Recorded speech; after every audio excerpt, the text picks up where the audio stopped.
और थोड़े सब ठीक। मस्त एकदम।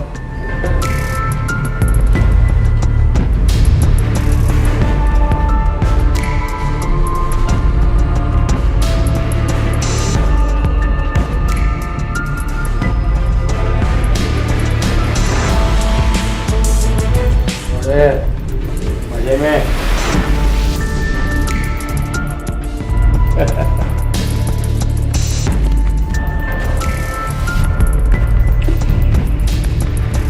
काम हो जाना चाहिए। हो जाएगा सर।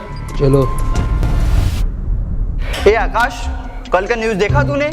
हाँ यार, आशाराम बाबा की तो पूरी पोल पट्टी खोल दी मीडिया वालों ने। अरे वो तो तांत्रिक है, तांत्रिक। अरे उसने तो अपने गुरुकुल के बच्चों को मार दिया था। तो बहुत बड़ा जमीन माफिया है, जमीन माफिया। तो अभी बाबा कहाँ है?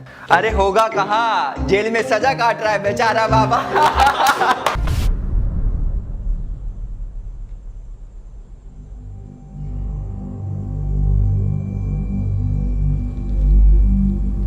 We can capture the world only when we follow the ideologies of Sir Silk Reuter.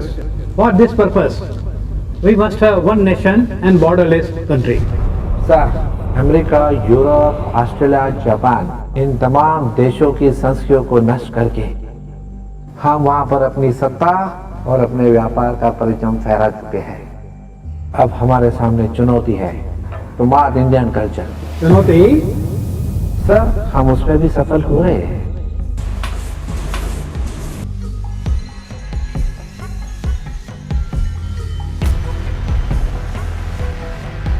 इनकी परिवारक व्यवस्था को खत्म कर दो।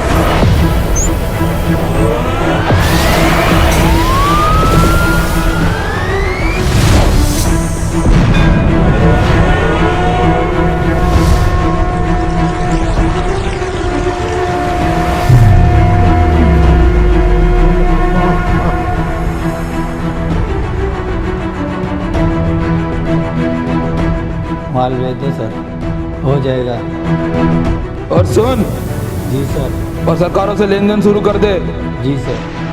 धर्मांतरण, बॉन्ड, ड्रग्स सब तेजी से बढ़ा दो। हाँ सर। कॉन्वेंट स्कूल भी तेजी से बढ़ा दे। मान लो हो गया आपका।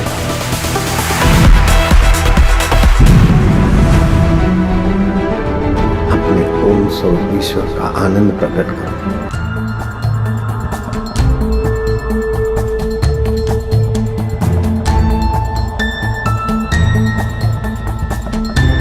तुमको मैंने काम सौंपा था, क्या हुआ?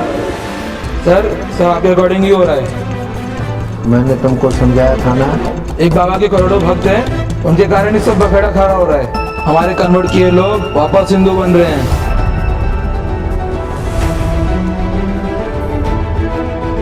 What is this all? Is this the way to work? मुझे वैलेंटाइन डे का प्रचार चाहिए। देखो, मैं अपनी तरफ से सारा प्रयास कर रहा हूँ।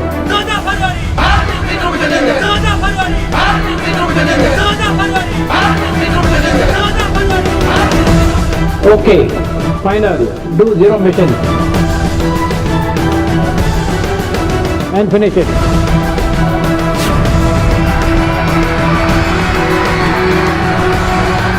देखिए राकेश जी, इस समय फील्ड पर मौजूद है। आप देख सकते हैं जिस तरीके से यहाँ पर लाठियां बरसाई जा रही है, सड़कों में लेटा लेटा कर लोगों को पीटा जा रहा है, पुलिस द्वारा गोलियां बरसाई जा रही है। इन शख्सों को रूम से निकाल कर बड़े ही सिस्टमैटिक तरीके से इन्हें कूटा जा रहा है। बड़े बड़े फाटक तोड़े जा रहे हैं, लंबी लंबी चोटियां उखाड़ी जा रही हैं। राकेश जी, इन हालातों को देख के ऐसा लग रहा है कि पूरे देश भर में अफरा तफरी मची हुई है।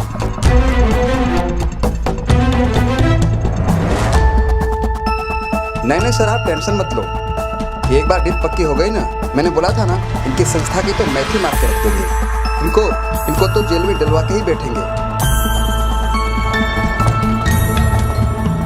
हिंदुओं के धर्म गुरु कहलाए जाने वाला सर कुछ ही समय में हमें वाकई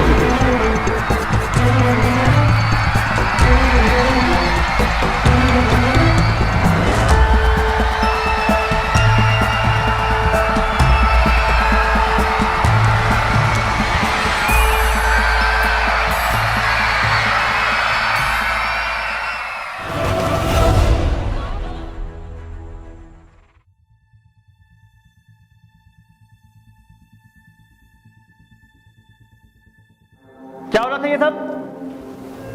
आरिफ, खड़े हो। क्यों शोर मचा रहे थे तुम लोग? राहुल, क्यों झगड़ा कर रहे थे तुम?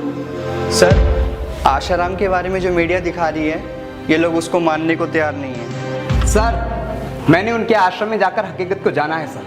आसाराम बापू के बारे में मीडिया जो कुछ दिखा रही है वो गलत है, झूठ है। आसाराम बापू वह उनके आश्रम को बदनाम करने के लिए उनके आश्रम को बंद कराने का षड्यंत्र है सर। आसाराम बापू ना तो गलत है ना वो तांत्रिक है। नहीं सर, जो मीडिया दिखा रही है उसका क्या? सर, जो मीडिया और कोर्ट दिखाती है वो गलत है, गलत। सर, वो गलत है। Silence, silence. क्या तरीका है ये सब? तुम लोग में थोड़ा सा भी मैनर नहीं है कि क्लास में किस तरह से बिहेव करते हैं? बच्चे नहीं रह गए हो तुम लोग, कॉलेज में आ गए हो। ये कोई तरीका है बात करने का? क्या जानना चाहते हो तुम लोग? तो इस तरह से शोर करने से, झगड़ा करने से कोई सॉल्यूशन निकलेगा क्या? No sir. तो मैं आशाराम बापू जी के बारे में जानना चाहते हो ना आप लोग? यस। मैं बताता हूँ क्या रियलिटी है। सरकार के पास ऐसा कोई सबूत या गवाह नहीं है जो 15 अगस्त 2013 की रात को तथाकथित घटना के समय आरोपकर्ता लड़की की कुटिया के अंदर की उपस्थिति को सिद्ध कर सकें। ठोस प्रमाण प्रस्तुत कर रहे हैं जो आशाराम जी बापू की निर्दोषता बयान करते हैं। पहला प्रमाण, गवाहों के बयान व डॉक्यूमेंट्री एविडेंस ये कहते हैं कि आरोपित घटना के समय बापूजी सत्संग व मंगनी कार्यक्रम में अपने 60 से 70 भक्तों के बीच बैठे हुए थे। कोर्ट में प्रस्तुत उस समय के फोटोज तथा उपस्थित व्यक्तियों की न्यायालय में हुई गवाहियां इस बात का प्रत्यक्ष प्रमाण है। ऐसा एक भी प्रमाण या गवाह सरकार के पास नहीं है जो ये कहे कि उस समय बापूजी सत्संग में नहीं कुटिया में थे।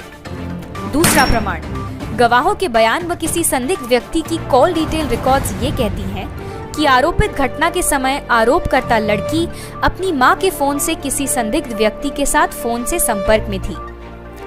इस संदिग्ध व्यक्ति व लड़की के बीच में तथाकथित घटना के दिन दोपहर 1:43 से रात के 12:04 तक 17 बार संपर्क हुआ है। कॉल डिटेल रिकॉर्ड्स कहते हैं कि लड़की व उस व्यक्ति के बीच एक महीने में 1055 मैसेजेस का आदान प्रदान हुआ है। 1055 मैसेजेस भी एक असाधारण व संदेहास्पद बात है। तथाकथित घटना के अगले दिन 16 अगस्त को भी लड़की उसी व्यक्ति के साथ फोन से संपर्क में थी। इन्वेस्टिगेशन ऑफिसर चंचल मिश्रा ने लड़की की मां के नंबर की कॉल डिटेल रिकॉर्ड्स न्यायालय में प्रस्तुत तो की, लेकिन 12 अगस्त से 17 अगस्त के बीच की कॉल डिटेल्स हटाकर लगाईं। इन 6 दिनों की कॉल डिटेल्स कंसील करने के बारे में कांस्टेबल जितेंद्र सिंह राजपूत ने न्यायालय के सामने सच्चाई स्वीकार करते हुए कहा, दिनांक 12 अगस्त 2013 से 17 अगस्त 2013 तक की कॉल डिटेल्स आइडिया कंपनी से इसलिए नहीं मंगवाई गईं क्योंकि आईओ ने ऐसा नहीं कहा था। ये तथ्य सामने आने के बाद भी ये डेटा न ही जांच एजेंसी के द्वारा और न ही न्यायालय के द्वारा मंगवाया गया। ये डेटा न्यायालय के समक्ष प्रस्तुत करवाने के लिए बापूजी की तरफ से जोधपुर के सेशन व हाई कोर्ट में कई अर्जियां लगाई गईं, परंतु हर बार उन्हें खारिज कर दिया गया। अगर लड़की के नंबर की 12 अगस्त से 17 अगस्त तक की कॉल डिटेल्स कोर्ट के सामने होती तो बापूजी के खिलाफ रचे गए षड्यंत्र का पर्दाफाश हो चुका होता।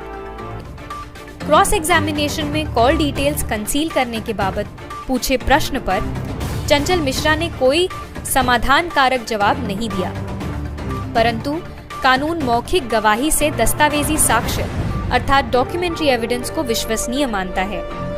न्यायालय ने जजमेंट के पैरा नंबर 339 में इस तथ्य को स्वीकार किया है कि घटना की रात को लड़की की मां के फोन से व उस संदिग्ध व्यक्ति के बीच देर रात तक संपर्क सिद्ध होता है, अर्थात तथाकथित घटना के समय लड़की घटना स्थल पर नहीं थी बल्कि अपने निवास पर फोन संपर्क में व्यस्त थी। ये बात न्यायालय प्रूव्ड डॉक्यूमेंट्री एविडेंस के आधार पर स्वीकार करता है, परंतु ये सत्य स्वीकार करने के बावजूद भी सजा दी जाती है आजीवन कारावास की। सर, आशाराम बापू का इतना विरोध क्यों होता है? यह विरोध संत आशाराम बापू जी का नहीं है, विरोध उनके सेवा सत्संग से हो रहे समाज में बदलाव का है। राष्ट्रभक्ति और हिंदुत्व के बढ़ते हुए प्रचार प्रसार का है। विरोध कौन और क्यों कर रहा है, इसको हम यहाँ पे कुछ पॉइंट्स के थ्रू समझेंगे। Number 1, media. IBN7, CNN, CNBC, इन सभी न्यूज़ चैनल्स को 100% फंडिंग चर्चेस से होती है। The times of India, Hindustan times, नव भारत टाइम्स, मिड डे, इन सभी न्यूज़पेपर्स को 80% तक की फंडिंग चर्चेस से होती है। सर, ये पोस्ट तो मैंने सोशल मीडिया में भी पढ़ा था। एग्जैक्टली।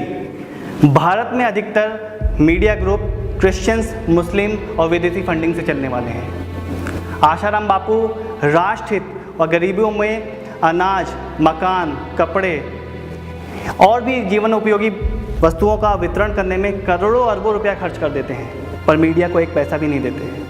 इस कारण ये हिंदुत्व विरोधी मीडिया बापू जी को दिन रात बदनाम करने में लगे रहते हैं।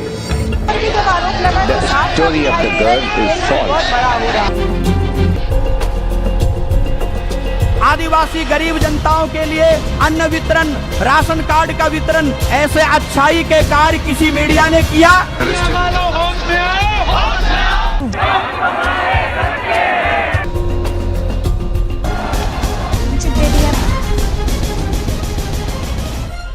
Second point, Christian missionaries.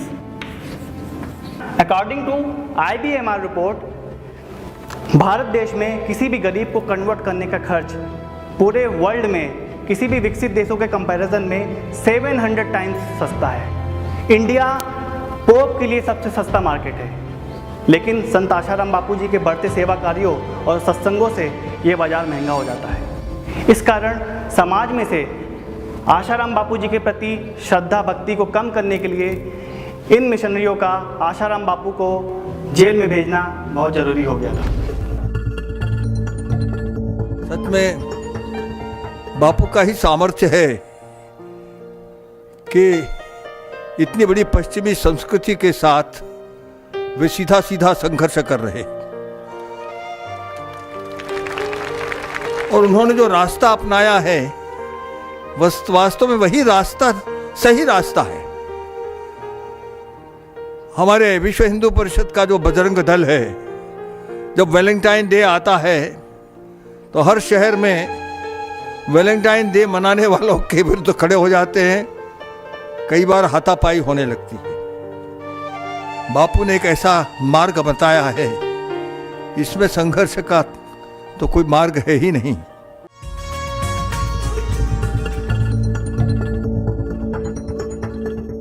Third point, multinational companies. संत आसाराम जी बापू के प्रवचनों से प्रभावित लोग इन एमएनसीज के बने हुए केमिकल वाले प्रोडक्ट्स और एलोपैथी मेडिसिन का उपयोग नहीं वत करते हैं। इसलिए इन प्रोडक्ट्स बनाने वाली एमएनसीज ने बापू जी का कड़ा विरोध किया और अपने मार्केटिंग फंड से कई हजार करोड़ रुपए लगाकर बापू जी को जेल भिजवा दिए। मैं कहता हूं कि 2 करोड़ भक्त 50 सालों तक अगर शराब नहीं पीते हैं तो इसका आंकड़ा होता है 18,82,000 करोड़ रुपए। क्या होता है? इतने पैसे बचे हैं। इतने पैसे बापूजी ने केवल शराब से बचाए हैं। अगर हम सिगरेट का आंकड़ा निकाले तो यह सिगरेट का आंकड़ा भी जाता है 11,36,36,000 रुपए। अगर हम गुटखे का आंकड़ा निकाले, हम अगर डांस बार जाने से जिनके कदम बापूजी के संस्कार से रुके उनके आंकड़े निकाले, और जिस ब्रह्मचार्य का संदेश बापूजी ने दिया, माता बहनें माफ करें लेकिन उल्लेख करना जरूरी है कि एक बच्चा अगर 5 साल देरी से शारीरिक संबंध बनाता है तो इस कारण इन कंपनियों का लाखों करोड़ रुपए कंडोम बनाने वाले कंपनियों का नुकसान होता है। इन सारे आंकड़ों को मैं अभी जोड़ रहा था तो ये आंकड़े कई लाख खरब में जा रहे हैं। तो इतने खरब रुपए बापूजी ने जिन कंपनियों का नुकसान किया है उनके लिए कुछ हजार करोड़ रुपए उनके खिलाफ लगाना कौन सी बड़ी बात है? इसके पीछे का असली अर्थशास्त्र ये है। और ये जो खरबों करोड़ों खरबों, मतलब अगर मैं शून्य लगाने को कहूं तो शायद हम में से कोई नहीं लगा पाएगा। इतने अब तक जो बचाए हैं, अगले आने वाले 5 साल में बापूजी इतना आंकड़ा अगर बचा लेते हैं तो अमेरिका का 1 साल का बजट खराब होता है। 1 साल का बजट अकेले अमेरिका का। यूरोप के देशों की अगर संख्या निकाले तो बापूजी का केवल एक किसी विषय की नशा मुक्ति करवाना यूरोप के देशों का 1 साल का बजट खराब होता है। सर, आपने जो बताया वो तो हमने टीवी चैनलों पर देखा ही नहीं है। सच्चाई खुद चलकर नहीं आती वागले, सच्चाई जानने के लिए खुद चलना पड़ता है। किस प्रकार इस जांच अधिकारी ने बापू आशाराम जी के केस में महत्वपूर्ण सबूतों के साथ छेड़छाड़ की और कैसे मटेरियल एविडेंस को ध्वस्त कर दिया। पॉक्सो एक्ट में प्रावधान है कि लड़की जब कंप्लेंट लिखा रही हो अथवा बता रही हो तब पुलिस उसकी ऑडियो वीडियो रिकॉर्डिंग करे। बापू आशाराम जी के केस में दिनांक 20 अगस्त 2013 को कमला मार्केट पुलिस स्टेशन दिल्ली में एफआईआर लिखते समय थाने के रीडर कांस्टेबल पंकज ने वीडियोग्राफी की थी, लेकिन वो इन्वेस्टिगेशन एजेंसी द्वारा जोधपुर न्यायालय में पेश नहीं की गई। उस वीडियो को संदेहास्पद तरीके से गायब कर दिया गया। सनातन संस्कृति के रक्षक एक महान संत के खिलाफ रचा गया ये कैसा षड्यंत्र है। उत्तर प्रदेश से अपने आप को नाबालिग कहने वाली एक लड़की दिल्ली के पुलिस स्टेशन में रात को 2 बजे आती है और जोधपुर की घटना बता के पॉक्सो एक्ट के अंदर 0 एफआईआर लिखवाती है। मीडिया कुप्रचार से जमीन आसमान एक कर देती है। संत को गिरफ्तार किया जाता है और जांच अधिकारियों के द्वारा दिल्ली के पुलिस स्टेशन में आधी रात को घटी उस घटना के सबूत को मिटाया जाता है। जितने भी प्रमाण संत की सच्चाई का समर्थन करते थे उन्हें मिटाया जाता है और मिटाने वाले उन अधिकारियों को बापू आशाराम जी को सजा सुनाने के बाद उनकी कार्य दक्षता के लिए सरकार के द्वारा अवार्ड्स दिए जाते हैं। आखिर किसके इशारे पर खेला जा रहा है ये षड्यंत्र? दर्शकों, जांच एजेंसी ने एफआईआर के बाद हुए लड़की के 2 महत्वपूर्ण बयानों की वीडियोस के साथ भी गंभीर छेड़छाड़ की। लड़की के पुलिस बयान की वीडियोग्राफी 30 से 35 मिनट की थी, परंतु जब ये डीवीडी कोर्ट में चलाई गई तब वो 19 मिनट 21 सेकंड की निकली। रिकॉर्डिंग में से लड़की व पुलिस की बातचीत का वो हिस्सा हटाकर न्यायालय में पेश किया गया जो बापू आशाराम जी की निर्दोषता प्रमाणित करता।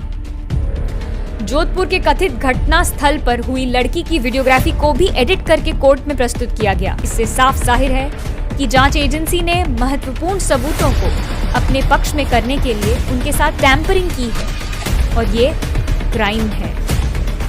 बापूजी के अधिवक्ता द्वारा इन दोनों वीडियोग्राफीज के ओरिजिनल मेमोरी कार्ड के बारे में पूछे जाने पर महेंद्र सिंह व जांच अधिकारी चंचल मिश्रा ने स्वीकार किया कि इन दोनों वीडियोस की ओरिजिनल मेमोरी कार्ड जब्त नहीं किया गया था।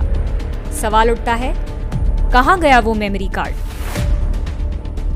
इस केस के ऐसे कई उदाहरण हैं जो ये तथ्य उजागर करते हैं कि जांच अधिकारी चंचल मिश्रा द्वारा एविडेंस को मैनिपुलेट करके छेड़छाड़ की एफआईआर पर चार्जशीट में रेप व गैंगरेप की धाराएं लगाई गईं, जिनकी सजा हो सकती थी आजीवन कारावास।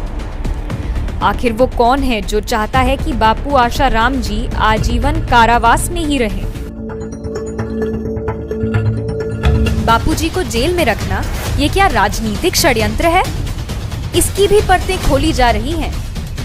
मतलब एक तरह से तस्वीर को पलट देता है, बापू आसाराम को षड्यंत्र को जाहिर कर देता है कि ये षड्यंत्र किसने खेला था। षड्यंत्र खेला था भाजपा के उन लोगों ने, उन नेताओं ने जिनके संबंध तब के तत्कालीन मुख्यमंत्री प्रधानमंत्री मोदी, जो अब हैं तब मुख्यमंत्री थे, शिवराज सिंह चौहान, जिनके रहते हुए आसाराम बापू की गिरफ्तारी हुई, और उसके बाद राजस्थान के वो अशोक गहलोत, जिनके संबंध बहुत पुराने थे मोदी जी के साथ। वहां अमित शाह की अनुयायी एक जांच अधिकारी थी चंचल मिश्रा, जिसने आसाराम बापू के खिलाफ जो थी जांच की थी, जिसको लेडी सिंघम के नाम से बुलाया गया। उस अधिकारी को सम्मानित करते हैं 2 साल पहले, जिसने बापू आसाराम के खिलाफ जांच की थी।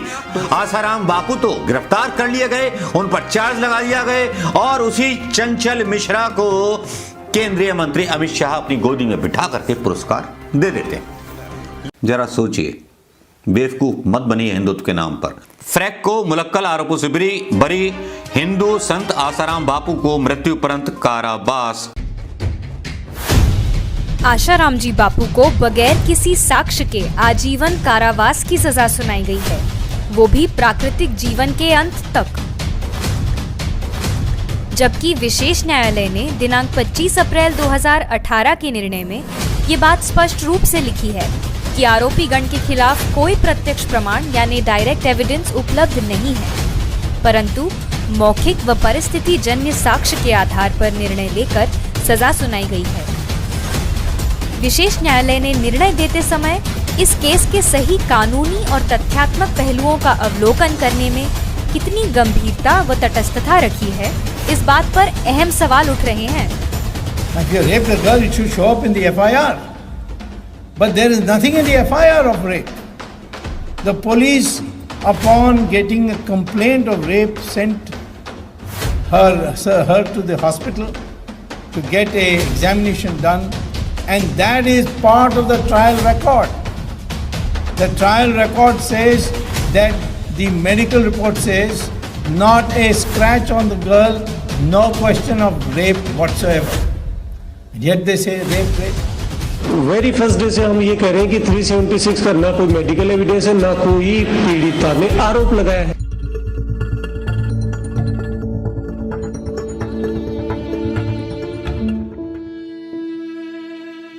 Now last but the least, fourth point, politicians and parties.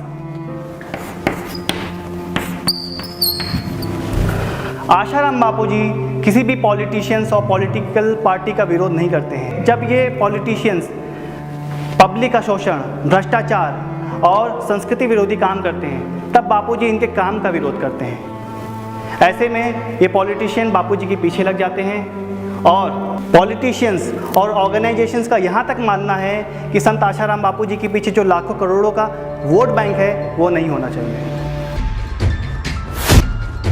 मुझे शुरू से ये पता था कि ये जो है ये कांग्रेस की ताकत नहीं बापूजी पे हाथ डाल दे।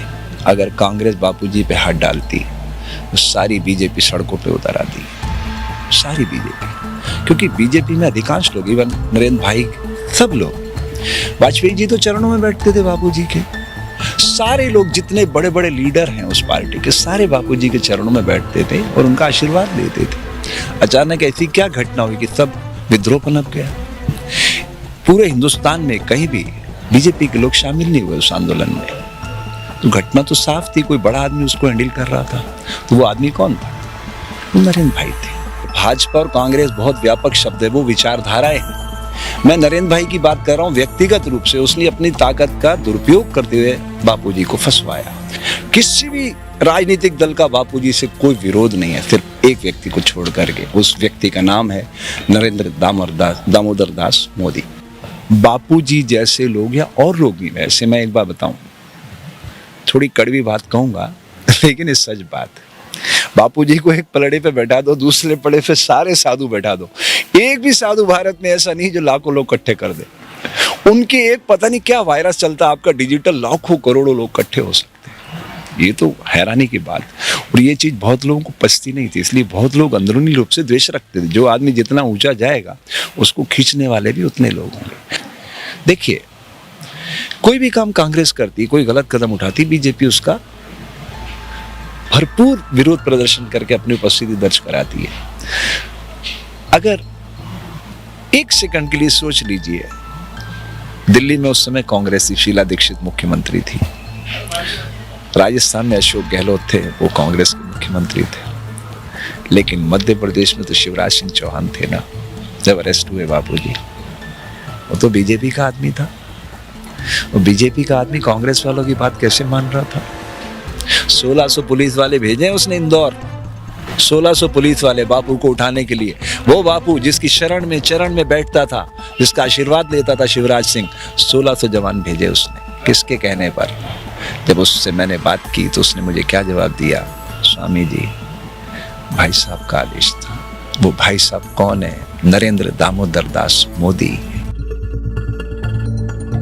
स्वामी विवेकानंद जी के 100 साल बाद 1993 में वर्ल्ड रिलीजियस पार्लियामेंट में भारत का नेतृत्व किया है। संपूर्ण विश्व मानव को भारतीय संस्कृति के उच्च आदर्शों व आध्यात्मिक ज्ञान से परिप्लावित किया है। ऐसे संत पर कानून के प्रावधानों का गलत इस्तेमाल करते हुए किसी लड़की ने आरोप लगाए, तब ऐसी परिस्थिति में सरकार का, पुलिस का, मीडिया का व न्याय प्रणाली का कर्तव्य था कि वो सत्य को तराशें व समाज के सामने दूध का दूध व पानी का पानी कर रखें, परंतु हुआ बिल्कुल इसके विपरीत। बिन संतों का हिंदू राष्ट्र, संत कारावास में, और आप हिंदू राष्ट्र बना रहे। कौन से हिंदू राष्ट्र की बात कर रहे हैं? ईसाई मतांतरण वाले हिंदू राष्ट्र की बात कर रहे हैं? मुस्लिम लांगुल चालन करने वाले जिहादी आतंकवादियों के तलवे चाटने वाले हिंदू राष्ट्र की बात कर रहे हैं? कौन से हिंदू राष्ट्र की बात कर रहे हैं? क्या आसाराम बापू कारावास में नहीं है? आपकी सभ्यता की, आपकी धरोहर की, आपके पुरखों की, पूर्वजों की पुण्याई की रक्षा करने वाला एक कवच कुंडल कारावास में डालकर आपको नंगा खड़ा किया है देश में।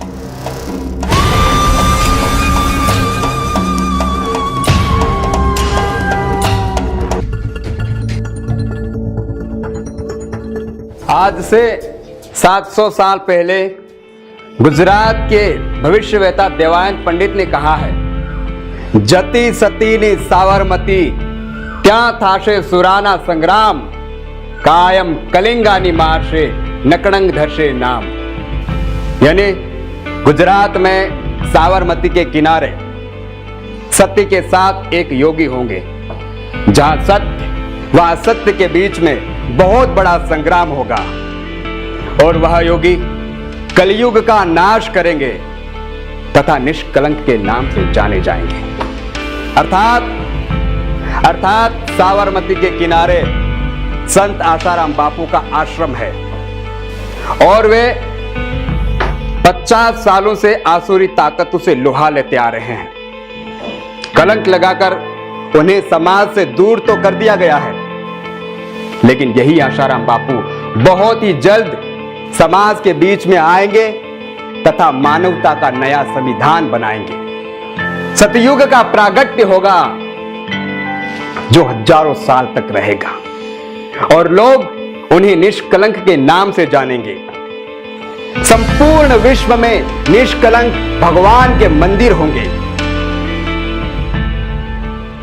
फ्रांस के प्रसिद्ध भविष्यवक्ता नॉस्ट्राडामस ने कहते हैं, भारत में एक महान व्यक्तित्व जन्म लेगा, विश्व में शांति के लिए स्थापना करेगा। नॉस्ट्राडामस ने कहा, विश्व में सन 2012 से 2025 के बीच भारी तबाही होगी।